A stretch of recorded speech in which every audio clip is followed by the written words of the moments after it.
the Scourge of Pasadena can get his game plan off as Craig Pollack is going to be taking on Angel Benitez on Briar. Both people with... Brian, would you say that again? Angel? Which one? Oh, okay. Angel was a finalist of a recent tournament we put on, and Craig has won, I'm pretty sure, some of these tournaments that we put on. So two very good, notable players who understand how their decks work.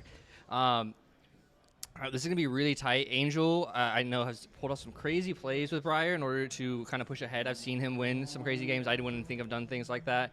And Craig is just a genius on Guardian. He's a Guardian savant. Yeah, the very first event I ever came to was a ProQuest here at Odyssey about a year ago, and I watched Craig take the whole thing down with a Starvo activation to win the tournament, so I'm expecting some perhaps not similar fireworks, given that the hero in question is no longer in the game, but we're going to definitely see some probably powerful pummels and the like from Mr. Pollack on the right. Super interesting, though. You see Ram's Head coming out for Oldhim. Oh, early CMH. Ram's Head is traditionally not always the best pick. They usually do Slagmite, so you might be seeing a more control style of Oldhim. Slagmite usually indicates it more aggressive. But CMH turn 1 is going to be... I don't think you could be happier if you're the Briar player. You don't give the Oldhim a chance to disrupt you. You don't give them a chance to... Free tendies, for sure. Yeah. One would say free tendies, indeed. Yeah. But Crippling Crush is definitely coming out, and that's not what you want to see, especially after you played a CMH, because you want your whole hand.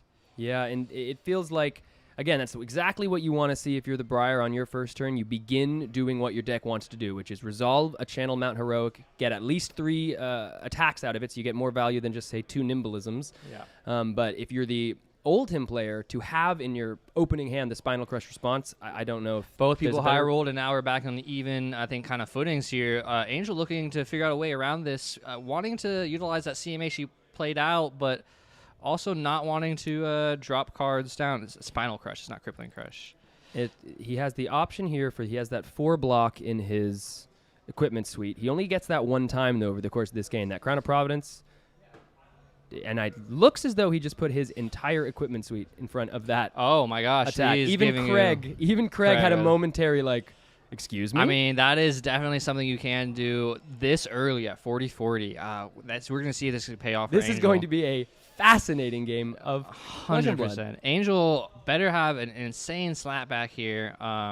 Putting out all armor. You got your crown now. You still have some of your Grass of the Arcanite, but your creepers just absolutely gone. Can't do anything sneaky with the creepers anymore. Yeah, no value out of the creepers and no value out of that tunic. Yeah, the tunic even this early is crazy because the tunic's usually significantly great against Oldhim, but we'll see. Angel, like I said, is very.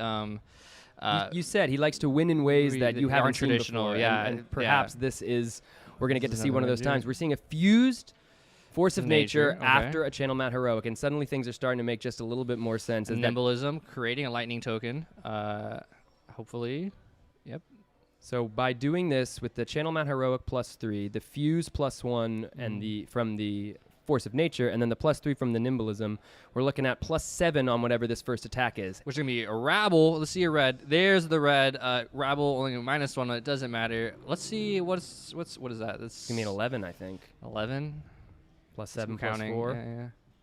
But because of that Force of Nature, every attack that hits on this turn draws Angel a card. We saw a similar moment in the quarterfinals, I believe, of Worlds when Chrysiali just absolutely went nuclear in his matchup against Dan Rakowski on Phi, and we're going to see Angel's kind of hedging his bets that this turn is going to be similar enough in value and scope to warrant throwing your entire equipment suite on the first turn of blocking that you had on the game. Again, I'm honestly really excited to see how this works out because I've never seen it before. Yeah, no, it could either pop off or it could just absolutely get punished, and I think that's what Craig's dilemma is here. Craig knows that he can full block this and punish it, but there's going to be a next attack after. It is Briar. It is Ravenous Rabble. You're 2 cards left in hand. You have Force of Nature's up, CMH up. You're expecting a second attack after this one, and they're going to draw a card on one of the 2 attacks. I think it's inevitable. Yeah, and it's going to pop off. Without the Crown of Providence there, most Oldhims are opting for that Crown of Seed, so you're able to get a point of value off of that every turn, but it's not going to give you just that consistent 2 block out of that. Yeah. So insane game so far of Yeah. just like Fascinating. absolutely, I think, like Hail Mary decisions here, but they could pull off. You know, Hail Marys can get thrown and they do get catched. What's going to be, I think, huge on this turn is if Craig has the ice card to ice react and deny Angel a card and or put the card that he's going to draw on top of his deck. That's a big thus one. eliminating the randomness and perhaps ending this turn much earlier. And I think so there's the ice react right there. Right there, yeah. I'm pretty sure. Or no, is it soaking 1 damage from something? I think probably the Rampart of the Ram. Oh, yeah, it's Rampart. Yeah, okay, so he's pitching the Rampart, and then now we have the Ice React, putting 1 card on top, and then there's a Staunch, full blocking the Ravel. But Craig is 1 card left, and you're going to see the second attack come in, and it's going to be Swarming Gloomveil. Swarming Gloomveil, which is going to come in. He made 1 token this turn with the aura with the Correct, embodiment. but interesting thing for people who don't know, if Swarming hits and it creates the embodiment of Earth, it will turn on its second effect. Indeed. So that's something people don't think about. Even if you just play a 3 without any embodiments made, and it makes that, it'll give it a go again. So you're looking at it should be 6 right now. Yeah, it should be 6 right now. On hit, he draws a card because of Force of Nature, and if it hits, it's actually going to be 7 because the embodiment Earth gets made. And now Angel knows what that top card is. Craig electing to just take the damage that hedging his bet that 7? the card Yeah. that Angel draws is going to be either unplayable or just turn into a Rosetta Thorn attack here. We're going to see how nuts was that first hand. This is going to be a pitch to a grasp, and then no Rosetta coming after. I think he just wants to save that Arcane. Oh, no, that breaks the chain. Yeah, that breaks the chain. And then the Rosetta coming after, putting in for 5. For a whole equipment suite to do. So let's take a look at this turn here. At the end of this turn, you're going to get Craig down to probably 20. Well, he's putting that in front of it. Yeah, because he broke the chain, so why not? Put it back in front. And you have the floating. So Craig is left with the card in hand. He's at 30. You have a 7 life advantage, but you are now down your entire equipment suite. You have 1 block left on your grasp. We're going to see now, Craig is an Oldhim player who is not at a significant enough life disparity to not be able to enact his game plan, and all of the incremental value that you would have gotten out of those equipment pieces is gone. So can Angel find the kind of consistency or the burst to push through an Oldhim that has no blocks on his Crater Fist, that has Crown of Seeds as one of the best equipment in the game, and a Tunic that's going to be consistently ticking up to 3 and accumulating value. 100%. He's just going to be a mountain standing in the way of this Briar, and that's the only thing that can really defeat him is those mountains, the Channel Mount Heroics, and we've already seen 1 now come out. It's in Graveyard. We've seen 1 Force of Nature. So if Angel is playing very traditionally when it comes to Briar, you're going to see 2 more CMHs and 2 more Forces of Nature. And those are going to be, once those are played, that's the last of his gas, really, in my opinion, to get through Oldhim's wall. So let's see if that 10 damage leak was what was going to win him here. Indeed. And it's no guarantee that the Force of Nature and the Channel Mount Heroic are going to come together like they did on that first turn. I think, depending on how big Angel's eyes got when he saw that combo, that in his head made it warranted that block. We're going to see the Crater Fist now, and disable, is that? Yeah, it looks like a disable. Red disable. Red disable. Blocking. Blocking for 5 there. Yeah, because Rabble, just a little annoying. Going to have a go again.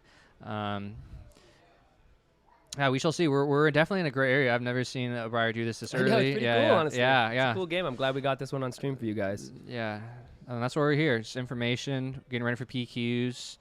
See what the meta jamming looks like. our favorite heroes. Absolutely. And a great this AGE Open Series is such a great way for players who are both newer or competitively minded to come and get a consistent tournament series here in Southern California to really test your mettle and see what it's like in a 6 to 9 round tournament setting. Yep. No, definitely gonna just throw a little Rosetta at it. Sometimes you do that. Put the Rune Chant.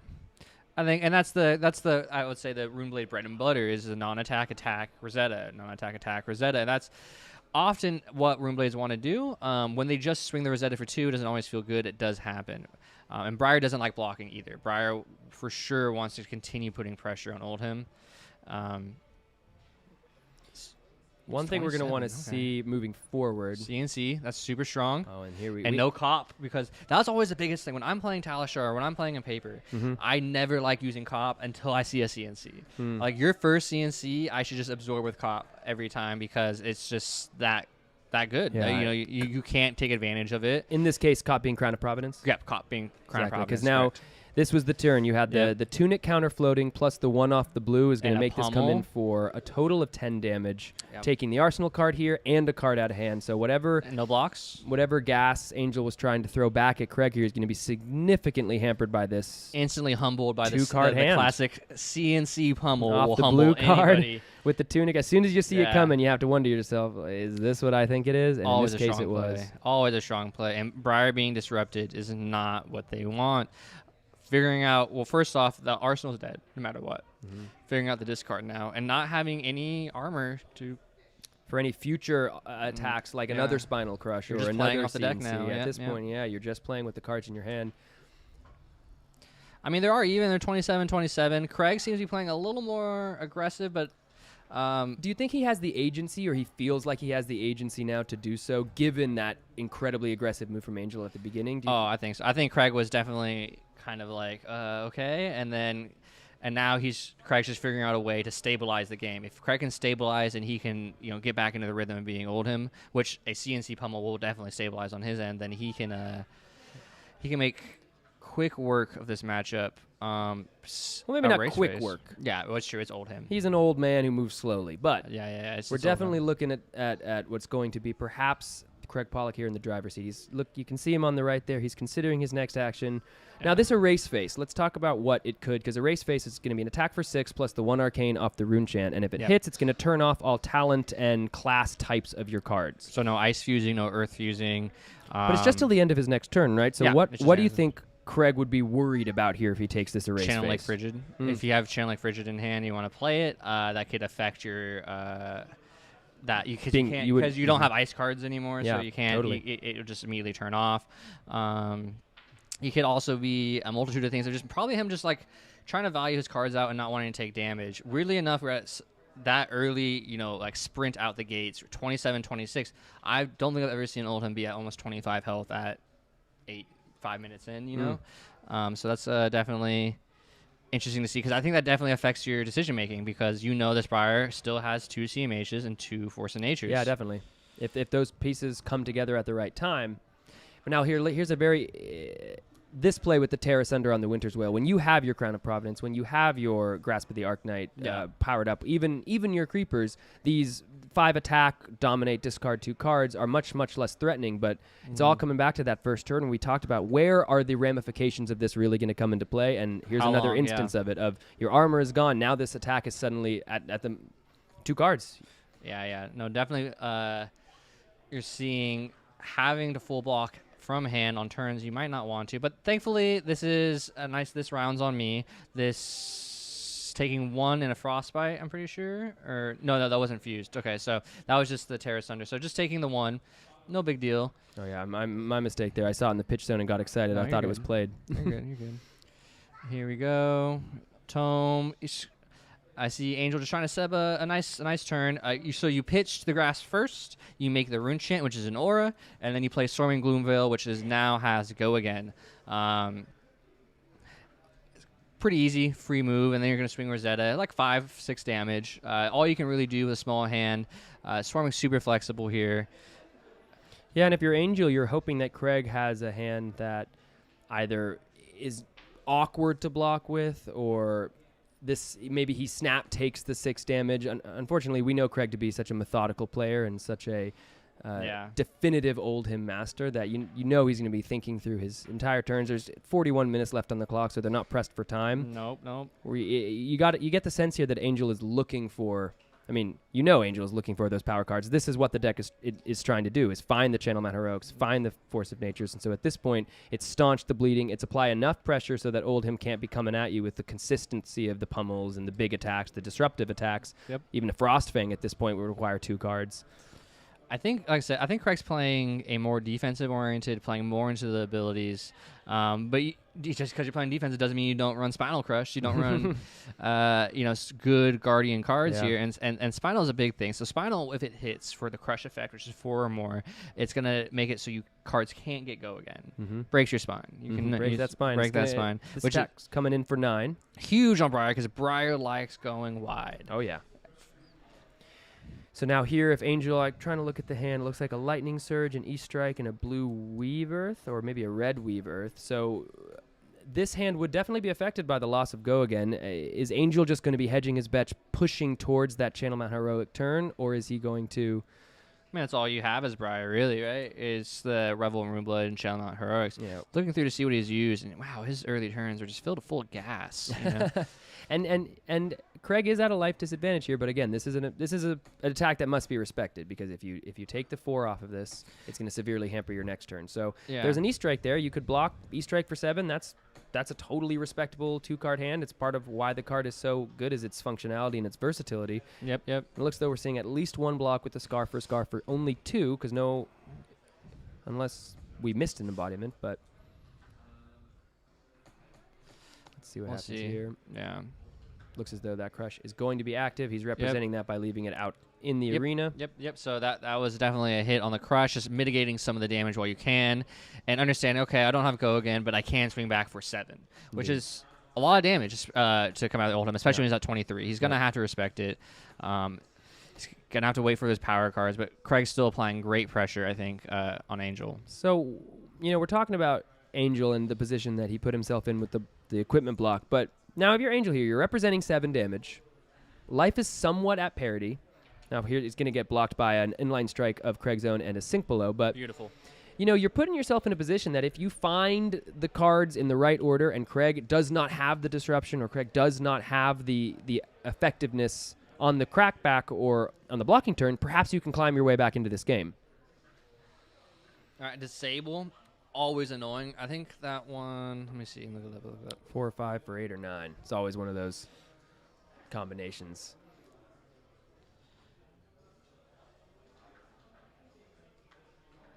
So what does Disable say? Disable says if it deals 4 or more damage to a hero, put a card from their arsenal on the bottom of their owner's deck.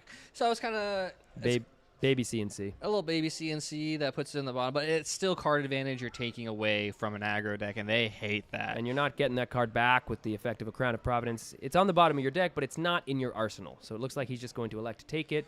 He represented the pummel, but the pummel was not in the arsenal, clearly. Unfazed. Going down to 12 here. So perhaps this is a moment where you find the cards in the right order, and you're trying to apply enough pressure to see what you can make happen on your own someone who's terms. played a lot of Briar, that's always my motto, is don't flinch. Mm-hmm. If you don't flinch, you'll just work out. Yeah.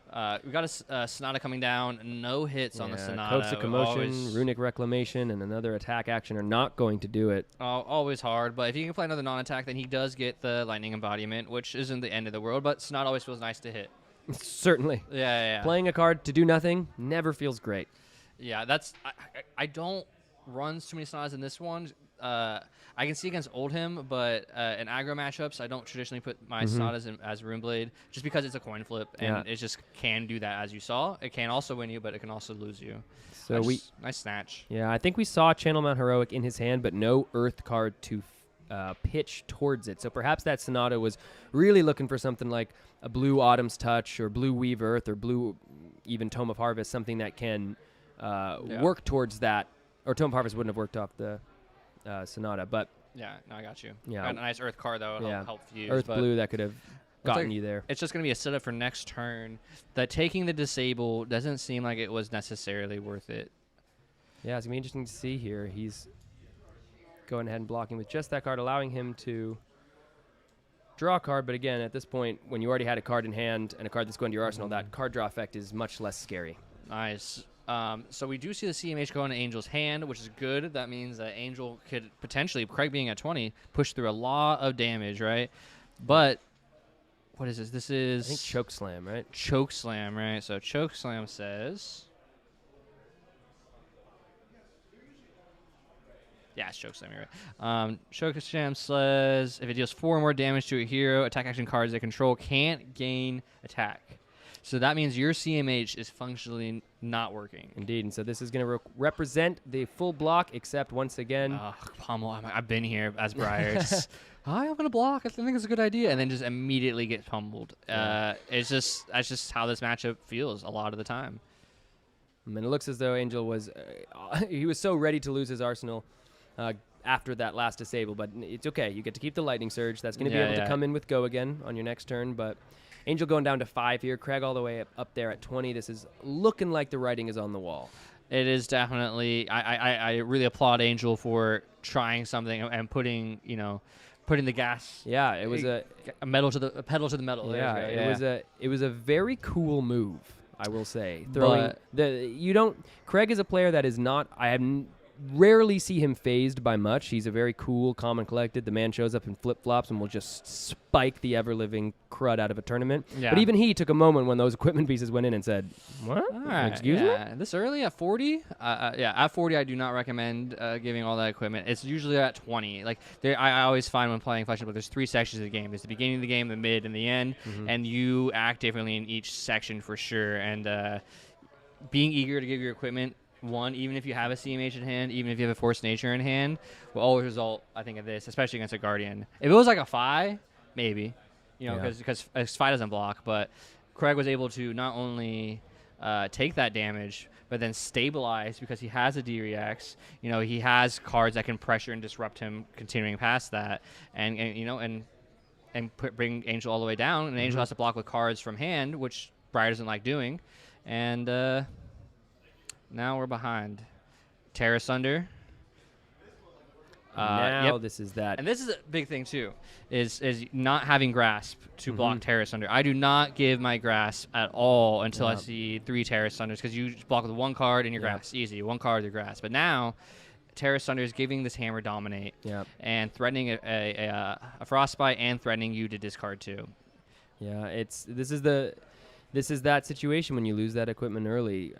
Oldhim absolutely has on-hit effects that need to be respected, and sometimes they can have dominate because of the card called Tear Asunder, which will really tear you a new one, and it looks as though that's happening here. Yeah. It looks like, is that a Pulse of Candle hold? Yeah, you do that. It fuses, and it blocks for 4 if you have a thing, but it's still not enough. It's just mitigating some of the damage. Allowing yourself to filter. I think at this point, it's going to be very tough to climb back from this position. He's 1 good pummel away from dying here, which is likely Oldhim for sure. And even a Winter's Whale can be pummeled to throw in some extra damage. Oh, I remember during the Battle Hard in Pasadena, I watched someone lose because they had double pummel on a hammer like that. Yeah. It was like I was supposed to play around that. Not fun. No, it's lots of tricky ways. This looks like another disable. We do represent the pummel on hand. Yep, you have the Tunic counter, and you have the one floating with 1 card left. Craig, lean forward a little bit. Oh, no. Lean forward a little bit. 2, right? I think we've only seen 2. Yeah. All right, full blocks. Does he have it? All right, move no? All right, good. It was good bluff. Good bluff. Bluffing is definitely a skill. Once you learn it in Flesh and Blood, it could change some of your matchups because they see it, Angel coming in once again with that 2 card for 7. We're going to see, can Craig present a break point here that takes enough cards out of the hand to basically just keep Angel somewhat locked out of the game from this position, keeping a card or something that could, Grasp of the Arknight, make a Rune Chant, Rosetta Thorn. Craig not trying to, do anything crazy and take too much damage. Again, he's a methodical player. He knows what he's doing. And that's going to be a fuse. And that's going to be a game. Yep, dominated and just smashed out. GG. Craig keeping his composure despite being ran at as fast as